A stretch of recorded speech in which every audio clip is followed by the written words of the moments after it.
जय हिंद, नमस्कार साथियों। मैं हूं जीवन सर और आप देख रहे हैं टीचर्स लर्निंग सेंटर। यह जो क्लास है वो भूगोल का है और इसका पार्ट 1 हमने पहले ही डाल दिया है। पार्ट 1 अगर आपने नहीं देखा है तो ज़रूर देख लें। और यह है पार्ट 2 जिसमें हम 50 क्वेश्चन लेकर के आए हैं आपके लिए, ताकि ज़्यादा से ज़्यादा क्वेश्चन आपको हम प्रोवाइड करा सकें। जितने भी क्वेश्चन आप इसमें पाएंगे सारे के सारे एनसीईआरटी बुक से लिए गए हैं। तो आप किसी भी प्रकार की तैयारी कर रहे हैं और उसमें अगर एसएसटी पेपर है तो आपके लिए यह वीडियो लाभकारी होगा। सवाल नंबर 1 से शुरुआत करते हैं कि लौह अयस्क किस प्रकार का संसाधन है? नवीकरणीय योग, प्रवाह, जैव, अनवीकरणीय योग। नवीकरणीय योग उसको बोलते हैं वैसे संसाधन जो कुछ समय के बाद पुनः वापस आ जाते हैं। प्रवाह जो लगातार चलते रहता है, जैव जिसमें जान हो, और अनवीकरणीय योग जो एक बार खत्म हो गया तो पुनः वापस नहीं आएगा। तो ऐसे संसाधनों में हम बात करते हैं तो लौह अयस्क ऐसा ही एक संसाधन है जो एक बार समाप्त हो गया तो फिर दोबारा वापस नहीं आएगा। ये हो गया अनवीकरणीय संसाधन। सवाल नंबर 2, ज्वारीय ऊर्जा निम्नलिखित में से किस प्रकार का संसाधन नहीं है? नहीं वाले सवाल में हमें ज़्यादा ध्यान देने की जरूरत पड़ती है क्योंकि ये अक्सर हमें फंसा लेते हैं। क्या ये पुनः पूर्ति योग्य है? जी हाँ है, फिर से पूर्ति हो जाएगी क्योंकि ज्वार भाटा तो लगातार आते रहेंगे तो पुनः पूर्ति बिल्कुल होगी। अजैव, हाँ इसमें जान ही नहीं होता है क्योंकि जल से ये उत्पन्न होते हैं तो अजैव हुआ। मानवकृत, इसका टरबाइन जो लगाते हैं, देख लीजिए यहाँ टरबाइन है और इस टरबाइन से जब धारा पार होती है, मैं आपको बताता हूँ, जब टरबाइन से धारा प्राप्त होती है, ये देखिए तीर का निशाना आप देख रहे हैं, तो टरबाइन को घुमाती है और इसकी वजह से वो टरबाइन घूमने से बिजली उत्पन्न होती है। तो ये मानवकृत हो गया। अचक्रीय मतलब जिसका चक्र ना हो, पूरा बार बार वो ना आए, ऐसा तो है नहीं, ये तो बार बार आ जाता है। तो इस तरह हम कह सकते हैं यह अचक्रीय संसाधन नहीं है, यानी ये चक्रीय संसाधन है। तो ऊपर वाले 3 ऑप्शन सही हो जाएंगे। इस सवाल के हिसाब से राइट आंसर होगा अचक्रीय, ऑप्शन नहीं है। यहाँ पर आपसे नहीं पूछा था इसलिए अचक्रीय नहीं, ये चक्रीय होता है। तो हमारा आंसर घ हुआ। सवाल नंबर 3, पंजाब में भूमि निम्नीकरण का निम्नलिखित में से मुख्य कारण क्या है? आप याद रखिएगा, भूमि निम्नीकरण का मतलब होता है जो जमीन की गुणवत्ता है वो खराब होना, और उसमें कई कारण हो सकते हैं। पहला, गहन कृषि भी होता है, दूसरा अधिक सिंचाई भी होता है, तीसरा वन उन्मूलन भी होता है, और अति पशुचारण। चारों भूमि निम्नीकरण के कारण है। लेकिन आपका सवाल है पंजाब में कौन सा है? तो पंजाब में है अधिक सिंचाई की वजह से भूमि निम्नीकरण हो रहा है। और यहाँ पर आपको मैं सपोर्टिंग के रूप में ऐसी ऐसी तस्वीरें गूगल से ढूंढ के निकालता हूँ कि आपको समझने में, याद करने में सुविधा हो। एक वीडियो बनाने में मेरे दोस्तों बहुत मेहनत लगता है, तो मैं चाहूँगा कि एक बटन दबाइए लाइक का और फटाफट सब्सक्राइब कर लीजिए। सवाल नंबर 4, निम्नलिखित में से किस प्रांत में सीढ़ीदार या सोपानी कृषि की जाती है? आप यहाँ तस्वीर में देखिए कैसे सीढ़ीनुमा खेती की जा रही है। सीधी ढलानों पर इस तरह से जुताई करके, इसको समुच्च रेखीय जुताई भी कहते हैं। तो सीढ़ी बनाने से इस टाइप में जो अपर्दन होता है वो कम होता है, वो रुक रुक करके नीचे आता है। तो किस प्रांत में ऐसा किया जाता है? पंजाब में, उत्तर प्रदेश के मैदान में, हरियाणा में, या उत्तराखंड में? तो इसका सही जवाब है उत्तराखंड में। इस प्रकार का, चूंकि उत्तराखंड पंजाब के मुकाबले ज़्यादा खड़ी ढालों पर है। अगला है सवाल नंबर 5, निम्न में से कौन सा उस कृषि प्रणाली को दर्शाता है जिसमें एक ही फसल लंबे चौड़े क्षेत्र में उगाई जाती है?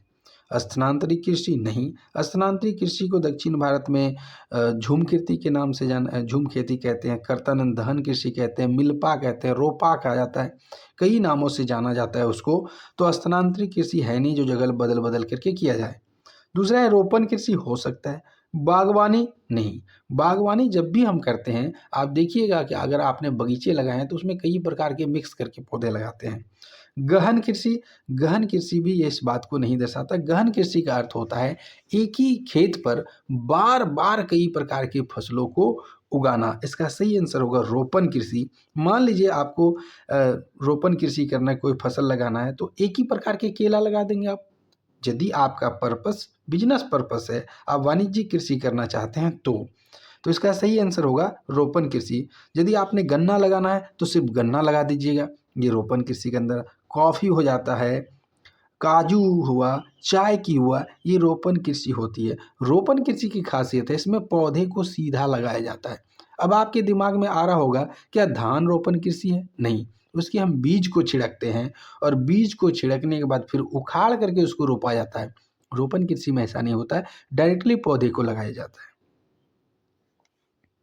सवाल नंबर 6, इनमें से कौन सी रबी फसल है? अब हम समझेंगे रबी फसल क्या है।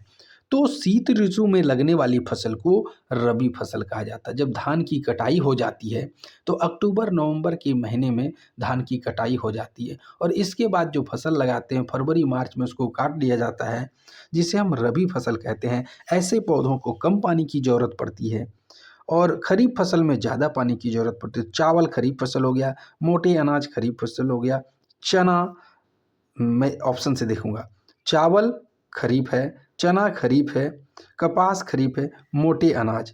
तो अब हम देखते हैं इसका कि सही आंसर क्या है, चना। अब हम समझेंगे चना क्यों है। तो आप देखिए कि मोटे अनाज की जब हम बात करते हैं तो ज्वार, बाजरा और मक्का आता है। मोटे अनाज में क्या आता है? ज्वार, बाजरा और मक्का, जिसको हम लोग मिलेट कहते हैं, और ये खरीफ ऋतु की फसलें हैं। चावल खरीफ ऋतु की फसल है, कपास भी खरीफ ऋतु में बोया जाता है। लेकिन चना दाल, जितनी भी दालें आप समझ लीजिए, चना हो गया, आलू तो दाल नहीं है, गेहूँ हो गया, फिर सरसों हो गया, ये सभी क्या है, ये सब खरीफ ठंडी के दिनों में लगाई जाती है। अभी देखिएगा चना का साग आपको मार्केट में मिल जाएगा अभी हाल में, तो ये अभी मौसम में लगाया है तभी तो हो रहा है। आप सोचिए ज़रा सा, तो चना हो गया, दाल हो गया, मूंग हो गया, मसूर हो गया, तो ये सभी क्या होगा। अब देखिए आपको एक और मिलेगा, मटर अभी आएगा, अभी मटर का छिमड़ी मिलने लगेगा ठंडा के दिनों में। तो ये सभी है रबी फसलें। इनमें से कौन सा एक फलीदार फसल है? फलीदार फसल जिसकी फलियां होंगी, ऐसे फसल जिसकी फलियां होंगी। तो मोटे अनाज को जब आप देखते हैं, भुट्टा देखते हैं, ज्वार बाजरा देखते हैं, उसकी फलियां नहीं होती। फलियां को आप समझिए पहले, जैसे सीम हो गया, बिलायती सीम हो गया, बीन हो गया, मटर हो गया, ये सब फलीदार फसल में आते हैं। तो मोटे अनाज तो नहीं हुआ। ज्वार के भी माइक टाइप के, जैसे माइक होता है ना, माइक टाइप का आकार का इसका फल आता है, उसमें दाने दाने होते हैं। तिल में भी नहीं होता है। तो दालें जितनी भी हैं सबकी फलियां होती है। जितने भी दालें हैं उसकी फलियां होती है, उनमें से दाना निकाला जाता है। सवाल नंबर 8, झारखंड में स्थित कोडरमा किस खनिज का अग्रणी उत्पादक? ये जो अगर तस्वीर पहचान लिया आपने तो आप इसका आंसर सही दे देंगे। बॉक्साइट, अभ्रक, लोह अयस्क या तांबा। तो झारखंड स्थित कोडरमा अभ्रक के लिए फेमस है। अभ्रक के उत्पादन में ये आगे है और झारखंड में सबसे ज़्यादा अभ्रक का उत्पादन होता है। वो भी कौन सा क्वालिटी का? तो रूबी क्वालिटी का, याद रखिएगा, आपसे पूछा जा सकता है। सवाल नंबर 9, मोनाजाइट रेत में निम्नलिखित में से कौन सा खनिज पाया जाता है? बायां साइड आप देखिए, जो पत्थर दिख रहा है वो है मोनाजाइट। मोनाजाइट पत्थर है और उसमें से कौन सा निकलेगा? तो अगर आप ध्यान दिए होंगे तो आपको दिख गया होगा, खनिज तेल, यूरेनियम, थोरियम या कोयला। तो मोनाजाइट से निकाला जाता है थोरियम। मोनाजाइट क्या है? अयस्क है थोरियम का। और ये जो तस्वीर आप देख रहे हैं ना एक त्रिभुज के अंदर, ये सब थोड़ा रेडियो एक्टिव पदार्थ के अंतर्गत आता है, इसलिए इससे बचना चाहिए, डायरेक्टली इसको नहीं छूना चाहिए। सवाल नंबर 10, निम्न में से कौन सा उद्योग चूना पत्थर को कच्चे माल के रूप में उपयोग करता है? अगर तस्वीर को ध्यान से देखेंगे, मैंने जानबूझ के तस्वीरें लगाई कि आप हिंट पा जाएं कि इसका आंसर क्या होगा। एल्युमिनियम, प्लास्टिक, सीमेंट या मोटर गाड़ी। तो चूना पत्थर का उपयोग का एल्युमिनियम के लिए नहीं होता है, प्लास्टिक के लिए नहीं होता है, गाड़ी के लिए नहीं होता है, लेकिन सीमेंट बनाने में चूना पत्थर का इस्तेमाल किया जाता है। सवाल नंबर 11, कौन सी एजेंसी सार्वजनिक क्षेत्र में स्टील को बाजार में उपलब्ध कराती है? पहले आप समझिए सार्वजनिक क्षेत्र क्या होता है। सार्वजनिक क्षेत्र वो होते हैं जिसका स्वामित्व, यानी स्वामित्व के आधार पर जिसका स्वामित्व भारत सरकार होगी या केंद्र सरकार होगी, तो वैसे क्षेत्र को सार्वजनिक क्षेत्र कहा जाता है। जैसे कि हेल, सेल, टाटा स्टील, एमएनसीसी। तो इसमें SAIL, steel authority of India limited, जो कि इसका एक हमारा बोकारो में भी इसका कारखाना है। ये छड़ वगैरह बनाती है, लोहे की चीज़ें बनाती है, सरिया ये सब, और इसके लोहे के प्लेट्स बनाते हैं, और इसका मुख्यालय दिल्ली में है। तो steel authority of India limited एक सार्वजनिक क्षेत्र की कंपनी है। सवाल नंबर 12, कौन सा उद्योग बॉक्साइट को कच्चे माल के रूप में प्रयोग करता है? बॉक्साइट पहले आप जान लीजिए कि क्या होता है। बॉक्साइट होता है एल्युमिनियम का अयस्क। तो आपको आंसर मिल गया, क्या बनेगा? एल्युमिनियम प्रगलन के सीमेंट में, कागज में या स्टील में कच्चे माल के रूप में बॉक्साइट किस में होगा? तो चूंकि उससे एल्युमिनियम निकलता है तो एल्युमिनियम के लिए होगा। ये देखिए इसकी भट्टी है, एल्यूमिना को डाला जाता है और डालने के बाद इसमें इलेक्ट्रोलाइटिस मतलब इलेक्ट्रिक पावर से उसको तोड़ दिया जाता है। इसको इलेक्ट्रोलाइसिस कहते हैं। जब ये टूटता है तो टूटने से इसमें से एल्युमिनियम बाहर निकलती है। बहुत सारे प्रोसेस होते हैं, ठीक है। इससे क्या क्या बनता है ये दिखा रहा है आपको। तो इसका सही जवाब होगा एल्युमिनियम प्रगलन। सवाल नंबर 13, निम्न में से कौन सा उद्योग दूरभाष, कंप्यूटर इत्यादि संयंत्र निर्मित करता है? स्टील उद्योग नहीं, एल्युमिनियम से नहीं होगा, इलेक्ट्रॉनिक हो सकता है, सूचना प्रौद्योगिकी हो सकता है। अब हमारे पास दो ऑप्शन ऐसे मिले जो हो सकते हैं। तो इनमें से अब आप समझिए कि जो भी इलेक्ट्रॉनिक है, ये सब जो डिवाइसें हैं क्या कहलाते हैं? इलेक्ट्रॉनिक कहलाते हैं। इसलिए ये इसको हम इलेक्ट्रॉनिक उद्योग द्वारा निर्मित किया जाता है। ये कंप्यूटर हो गया, रेडियो हो गया, मोबाइल हो गया, ये सब क्या है? इलेक्ट्रॉनिक है। सवाल नंबर 14, निम्न में से कौन से दो दूरस्थ स्थित स्थान पूरब पश्चिम गलियारे से जुड़े हुए हैं? मुंबई नागपुर, मुंबई कोलकाता, सिलचर पोरबंदर, नागपुर सिलीगुड़ी। तो आप अगर मैप को ध्यान से देखेंगे, आपका आंसर पहले मैं बता दूं, इसका आंसर है सिलचर पोरबंदर। क्या है? सिलचर और पोरबंदर। क्यों है आप देख लीजिए कि मुंबई की बात करते हैं अगर हम, तो मुंबई हमारा देखिए यहाँ पर है, मुंबई है ना, मुंबई, और मुंबई के साथ किसको लिया? वो नागपुर। तो नागपुर तो बीच में ही आ गया, तो गलियारा तो पूरा हुआ नहीं। मतलब लेफ्ट से राइट को क्रॉस कर दीजिए और राइट से लेफ्ट को क्रॉस कर दीजिए, तो ये हो जाएगा आपका गलियारा। ये देखिए ब्लू कलर जो आप देख पा रहे हैं, सिलचर से पोरबंदर तक, गुजरात तक, ये आपका पूरब से पश्चिम गलियारा है। और अगर आप ऊपर से नीचे, उत्तर से दक्षिण गलियारा की बात करें तो है श्रीनगर से कन्याकुमारी तक। दोनों गलियारा को हमने बता दिया, जिस टाइप का आंसर हो आप देंगे। सवाल नंबर 15, निम्न में से कौन सा परिवहन साधन भारत में प्रमुख साधन है? देखिए, भले ही हवाई जहाज बहुत तेज हो, सड़क भी बहुत ज़्यादा हो, लेकिन जितना माल ढुलाई रेलवे द्वारा किया जाता है, क्या और किसी में आपने देखा है इतना? आपने देखा होगा स्पेशल मालगाड़ियाँ चलती है, उनके ट्रैक्स स्पेशल होते हैं, पाइपलाइन के द्वारा गैस और लिक्विड को भेजा जाता है। सड़क परिवहन सब जगह तो जाती है, लेकिन वो उतना वजन ढो करके नहीं ले जा सकता है जितना रेल परिवहन ले जाता है। वायु परिवहन की बात करें तो वो महंगा होता है। इसका सही जवाब है रेल परिवहन। सबसे ज़्यादा प्रमुख साधन यही है अभी। सवाल नंबर 16, निम्न में से कौन सा शब्द दो या अधिक देशों के बीच व्यापार को दर्शाता है? आंतरिक व्यापार तो हमारे देश के अंदर होगा, बाहरी व्यापार किसके बाहर होगा? पता नहीं।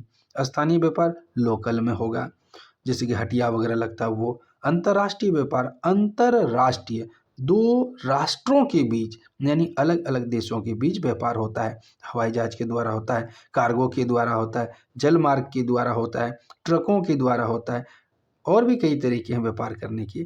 तो इसे हम कहते हैं, दो राष्ट्रों के बीच जब व्यापार होगा तो इसे हम कहेंगे अंतर्राष्ट्रीय व्यापार। क्या कहेंगे?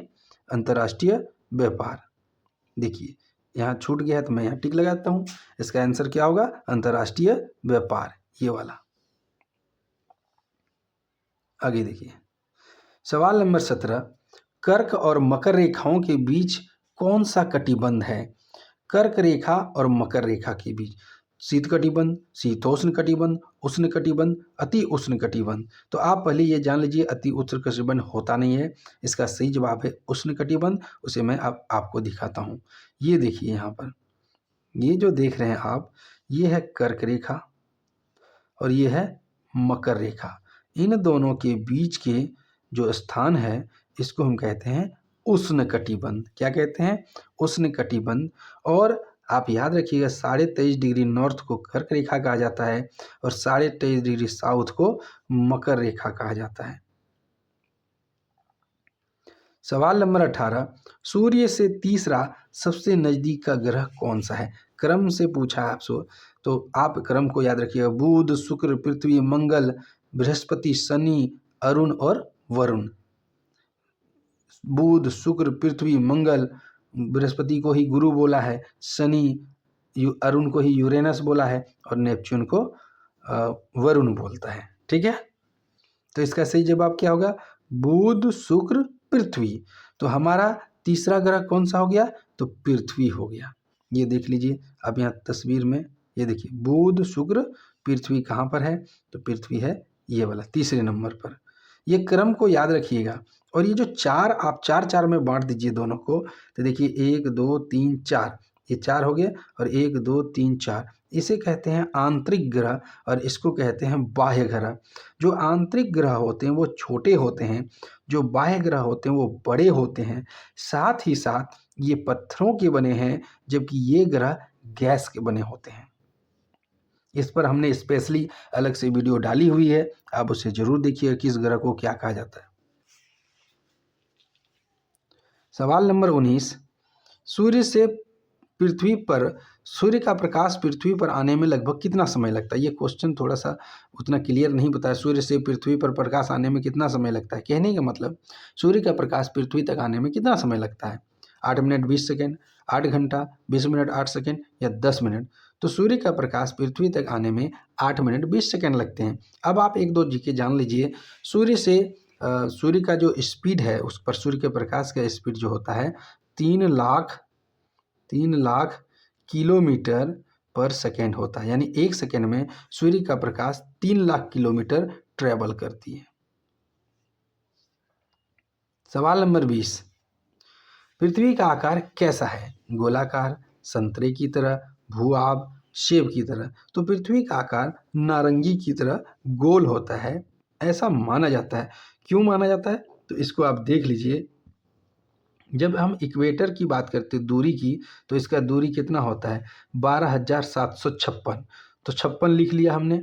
और पोलर की दूरी, इसकी दूरी होती है 714, तो 14 हमने लिख लिया। तो लगभग 42 किलोमीटर का डिफरेंस होता है। इधर चिपटा होता है, ऊपर से नीचे 42 किलोमीटर कम होता है, ये चपटा होता है, और इधर ज़्यादा होता है। तो हम कह सकते हैं ये पूरी तरह गोल नहीं है। लेकिन आजकल ऐसी भी अभिकल्पनाएं आई है कि पृथ्वी गोल है ही नहीं।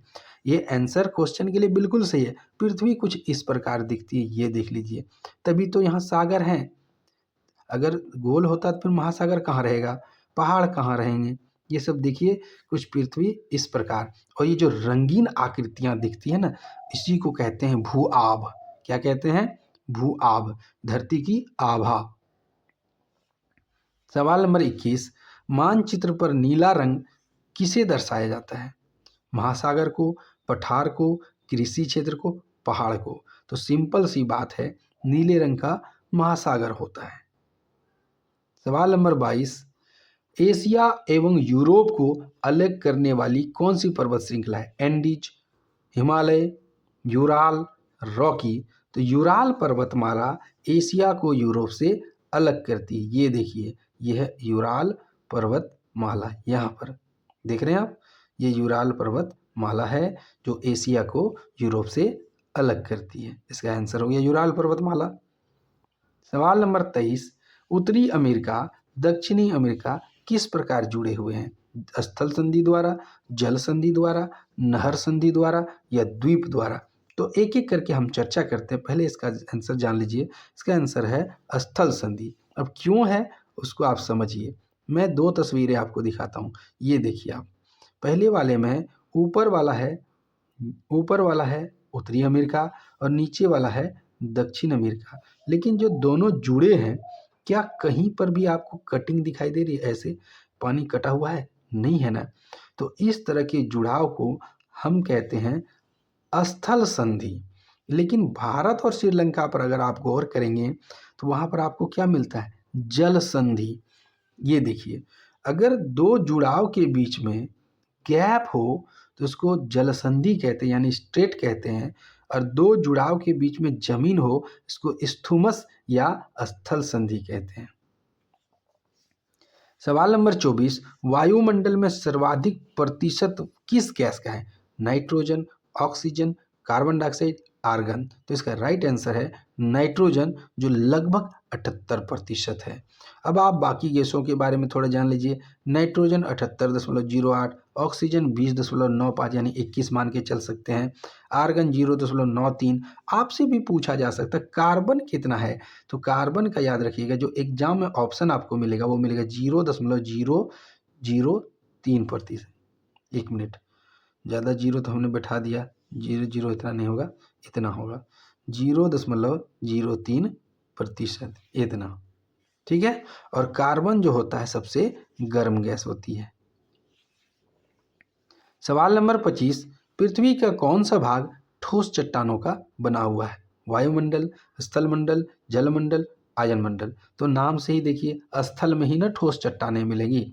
तो इसका सही जवाब है स्थलमंडल। ये देखिए, जितना भी आप यहाँ देखिए, ऊपर जो आपको दिख रहा है वायुमंडल, नीचे यहाँ दिख रहा है आपको जलमंडल, और जो जमीन वाले भाग है वो है स्थलमंडल। ठीक है।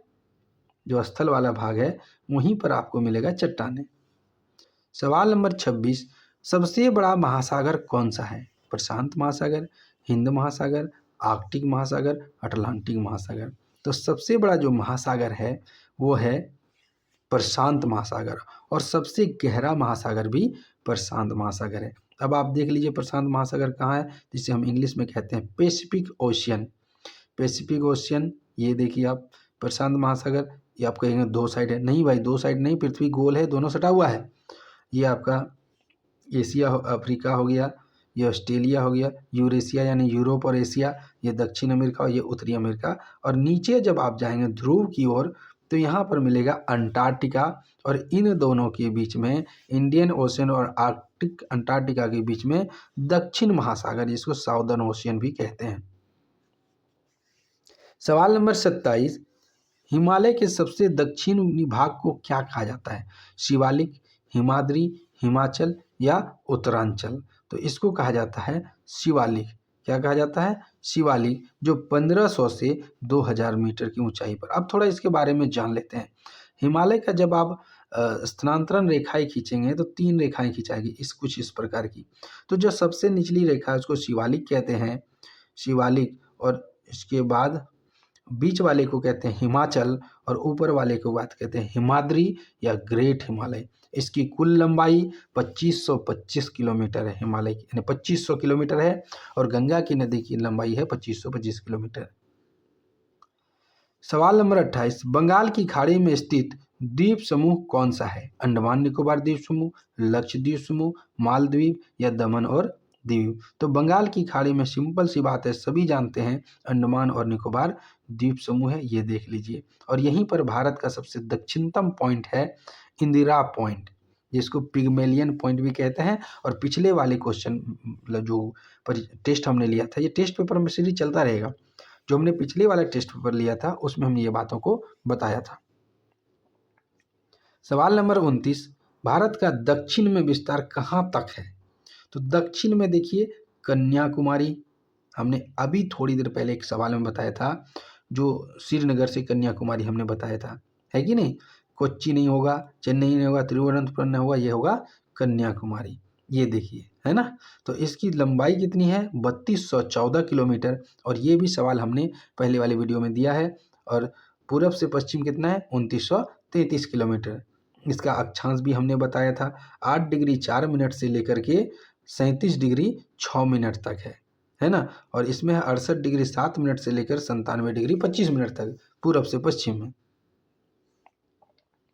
सवाल नंबर 30, इनमें से कौन प्राकृतिक पारितंत्र नहीं है, यानी इसको ईश्वर ने बनाया, भगवान ने बनाया, अल्लाह ने नहीं बनाया है, इसको मनुष्यों ने बनाया है, वो प्राकृतिक नहीं हो सकता। मरुस्थल हमने नहीं बनाया, बगीचा हमने नहीं बनाया, हमने बनाया, पहाड़ हमने नहीं बनाया, पठार हमने नहीं बनाया, तो बगीचा जो होगा वो प्राकृतिक नहीं हो सकता है, वो मानवकृत हो सकता है। इसका सही जवाब क्या होगा? बगीचा। सवाल नंबर 31, आग्नेय चट्टानें किससे बनती है? मैग्मा से, अवसादों से, चट्टानों के रूपांतरण से या अपरदन से? तो चट्टानें 3 प्रकार की होती है, आग्नेय चट्टान, रूपांतरित कायांतरित चट्टान या अवसादी चट्टान। रूपांतरित को ही हम कायांतरित भी बोलते हैं। तो आग्नेय चट्टानें नाम से ही पता चल रहा है आग से बनी होगी। तो आग कहाँ पाया जाता है? पृथ्वी के अंदर। और पृथ्वी के अंदर से जब वो फट के निकलता है उसको कहते हैं मैग्मा। और जहाँ पर निकलता है, याद रखिएगा, जहाँ पर वो निकलता है उसके मुंह को क्रेटर कहा जाता है। और वो क्रेटर देखिए, जिससे निकला उसके मुंह को कहेंगे क्रेटर, और जब वो गड्ढा बनेगा वहाँ पर निकलने के बाद उसको काल्डेरा कहा जाता है। और ये दोनों पूछे जाते हैं। इसमें से सल्फर डाइऑक्साइड गैस निकलती है, कार्बन डाइऑक्साइड निकलती है, लोह चट्टानें निकलती है, और सूखने के बाद ये काली हो जाती है। जब परत बन बन के टूटती है, अवसाद जमा होते हैं, तो एक बनता है काली मिट्टी, जिसको हम रेगुर मृदा भी कहते हैं। सवाल नंबर 32, पृथ्वी की सबसे भीतरी परत क्या है? तो देखिए, पृथ्वी की परतों की जब हम बात करेंगे तो उसका एक क्रम होता है। भूपर्पटी, भूपर्पटी के बाद सियाल होता है, सियाल के बाद सीमा होता है, सीमा के बाद क्रोड़ होता है। तो जो सबसे भीतरी परत है उसको हम कहते हैं क्रोड़, है ना। क्या कहते हैं? क्रोड़ कहते हैं। ये देख लीजिए आप, सबसे भीतरी परत को कहते हैं, ये छोटी वाली को क्रोड़ कहते हैं। उससे ऊपर जाइएगा तो आपको मिलेगा मेंटल, और मेंटल से ऊपर से जाइएगा तो क्रस्ट मिलेगा। और इसी को सबको कहते हैं हम देखिए, सबसे क्रोड हो गया, उसके बाद मेंटल हो गया, मेंटल के बाद सीमा आएगा, सीमा के बाद परपटी आएगी। सवाल नंबर 33, कोयला, पेट्रोलियम, प्राकृतिक गैसें किसके उदाहरण हैं? सेल के, सेल यानी खनिज वाला पत्थर? नहीं। अवसाद के? नहीं, ये अवसाद ही नहीं है। जीवाश्म के हो सकते हैं, पेड़ के? नहीं। तो जीवाश्म ईंधन के ये सब उदाहरण हैं। जितने भी आपने ये सब चीज़ें देखी, गैस, कोयला, ये सब जीवाश्म ईंधन है, क्योंकि जीवों के अवशेष से बनते हैं। पृथ्वी की सबसे पतली परत क्या है? तो आप नक्शा को, इस तस्वीर को ध्यान से देखिए, आपको पता चल जाएगा कि इनर कोर कितना मोटा, पीले रंग का, बाह्य कोर भी थोड़ा मोटा है, मेंटल और मोटा है, और सबसे ऊपरी परत जो भूपर्पटी है बहुत पतली परत है। तो हमारा आंसर क्या होगा?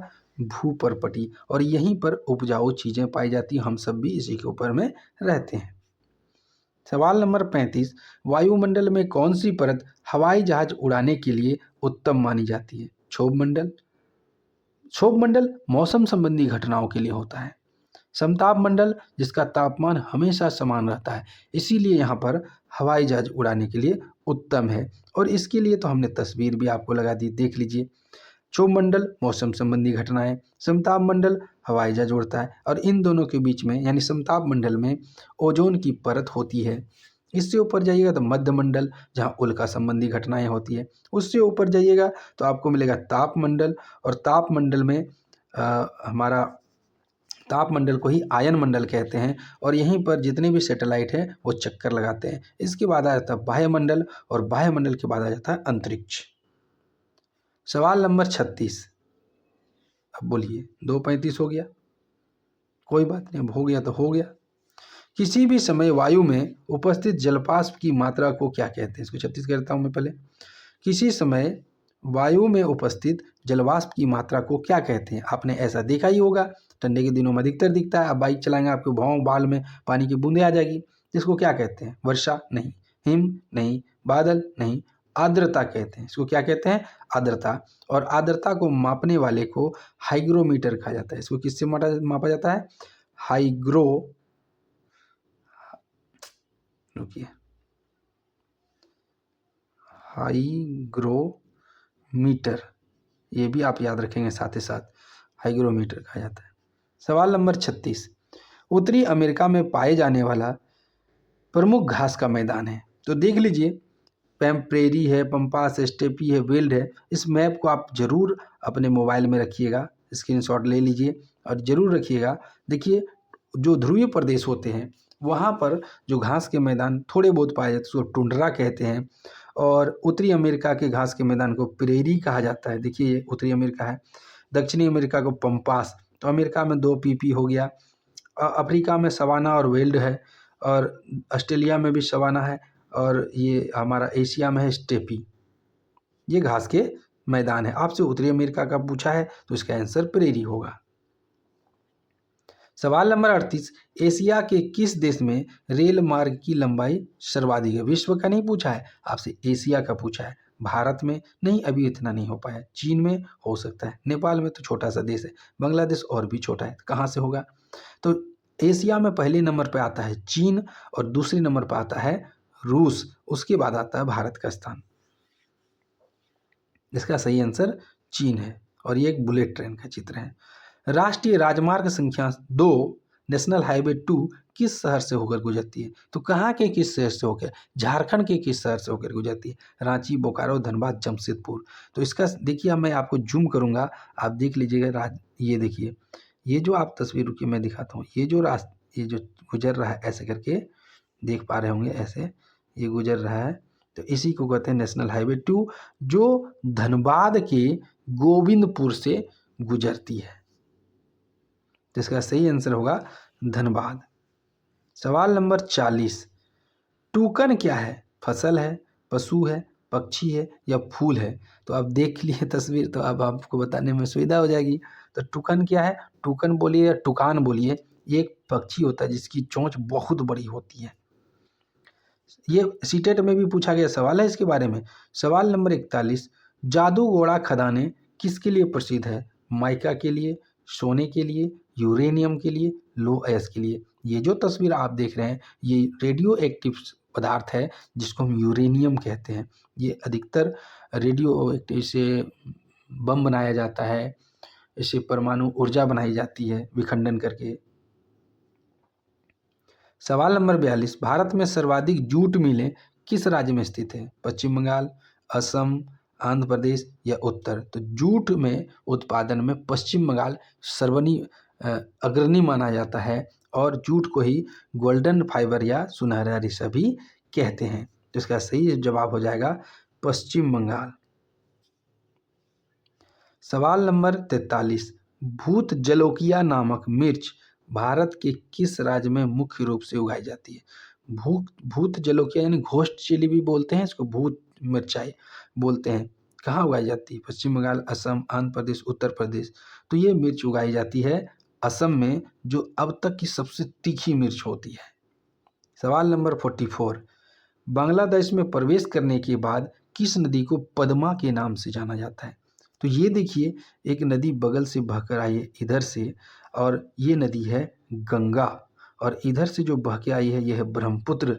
तो जब गंगा नदी बांग्लादेश में प्रवेश करती है तो उसे पद्मा के नाम से जानते हैं, और जब ये आती इधर से तो इसको जमुना के नाम से जानते हैं।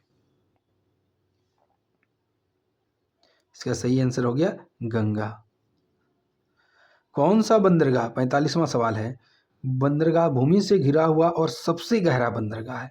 तो यहाँ जो तस्वीरें आप देख रहे हैं सारे के सारे बंदरगाह की हमने लगा रखी है। ऑप्शन है विशाखापट्टनम, चेन्नई, पारादीप, कांडला। तो जो भी आप देख रहे हैं, ये देखिए, कांडला हो गया, विधान बद्रीनाथ है, मुंबई है, नावासिवा है, इसके बाद अरेबियन सी है, मार्गोमुंडा है, मंगलोर है, कोचीन है, तुतीकोरिन है, एन्नौर चेन्नई है, विशाखापट्टनम, पारादीप, हल्दिया, कोलकाता। तो इसमें जो विशाखापट्टनम वाला है वो सबसे गहरा बंदरगाह है, सबसे गहरा, और प्राकृतिक रूप से गहरा है। सबसे व्यस्तम में अभी है नवासिवा, और टेक्नोलॉजी के मामले में नवासिवा बहुत आगे है। मुंबई भी अपना व्यस्तम में आगे है। तो इसका सही जवाब है विशाखापट्टनम। सवाल नंबर 46, 1 घंटे के अंतर के लिए कितने देशांतर की आवश्यकता होती है? 10 डिग्री, 15 डिग्री, 20 डिग्री या 25 डिग्री? तो ये जो देशांतर है ना, डिग्री जो है वो पृथ्वी के झुकाव को बता रहा है।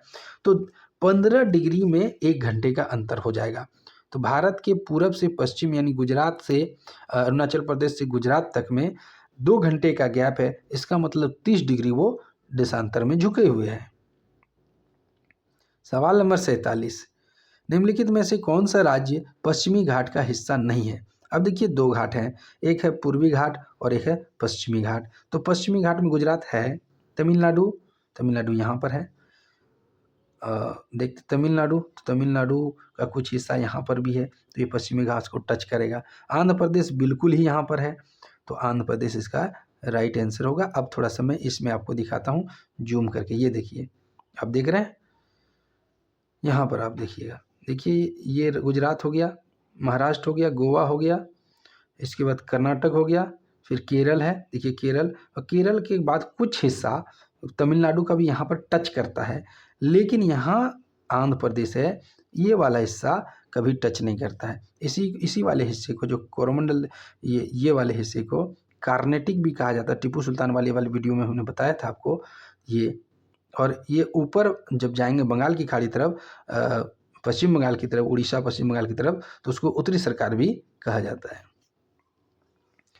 सवाल 48 कहता है, अमरकंटक की पहाड़ियों से कौन सी नदी निकली है? बेतवा, तापी, कृष्णा, नर्मदा। तो अमरकंटक की पहाड़ियों से नर्मदा नदी निकली है, याद रखिएगा। नर्मदा के साथ एक नदी और निकली है, वो है पुनपुन, है ना, जो बिहार की ओर आती है। और एक कोसी भी निकली है, उसी के आसपास से कोसी निकली। तो इसका आप फिलहाल इसका जानिए। अब नर्मदा नदी अमरकंटक की पहाड़ियों से निकली है। आगे देखते हैं यहाँ पर सवाल नंबर 49, सतपुड़ा की पहाड़ियों से कौन सी नदी निकली है?